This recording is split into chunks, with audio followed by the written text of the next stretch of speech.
హైదరాబాద్ రాజేంద్ర నగర్ లో ఇందిరమ్మ ఇళ్ల లబ్ధిదారుల ఎంపికకు లక్కీ డ్రా నిర్వహించారు. మొత్తం 2000 దరఖాస్తులు రాగా వివిధ కేటగిరీల్లో 480 మంది లబ్ధిదారులను లాటరీ విధానంలో ఎంపిక చేశారు.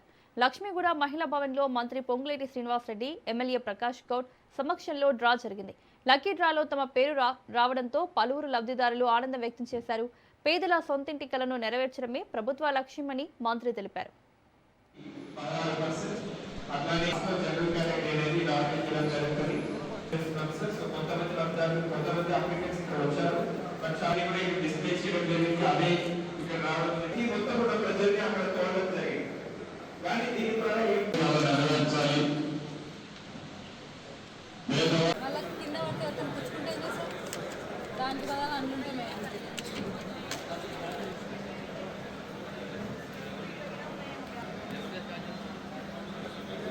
ఇప్పుడే రాజేంద్ర నగర్ లో ఇందిరమ్మ టవర్స్ కు సంబంధించిన దాంట్లో ఈ రోజు 4 నియోజకవర్గాల్లో డ్రా సిస్టమ్ లో పారదర్శకంగా ఏదైతే తీస్తున్నామో డ్రా ఇప్పుడే రాజేంద్ర నగర్ లో శ్రీకారం చుట్టాం. స్థానిక శాసనసభ్యులు ప్రకాష్ అన్న అదే రకంగా మిగిలిన అధికారులందరి సమక్షంలో పారదర్శకంగా పేదవాడికి అర్బన్ ప్రాంతంలో ఈ కోర్ హైదరాబాద్ ప్రాంతంలో కూడా అతని చిరకాల కోరిక ఆ పేదింటి ఆడబిడ్డ చిరు కోరిక ఏదైతే ఉందో ఈ ప్రభుత్వం అర్హులైన ప్రతి వాళ్ళకి నీది ఏ కులము, నీది ఏ మతము, నీది ఏ పార్టీ అని అడగకుండా అర్హులైన పేదవాళ్ళందరికీ 60-70 లక్షల నుంచి 2 కోట్ల రూపాయలు విలువ చేసే ఇంటిని రిజిస్టర్ రూపాయి ఖర్చు లేకుండా, రిజిస్ట్రేషన్ కి రూపాయి ఖర్చు లేకుండా చేసే దానికి ఏదైతే శ్రీకారం చుట్టామో టెండర్లు కూడా కంప్లీట్ అయ్యాయి.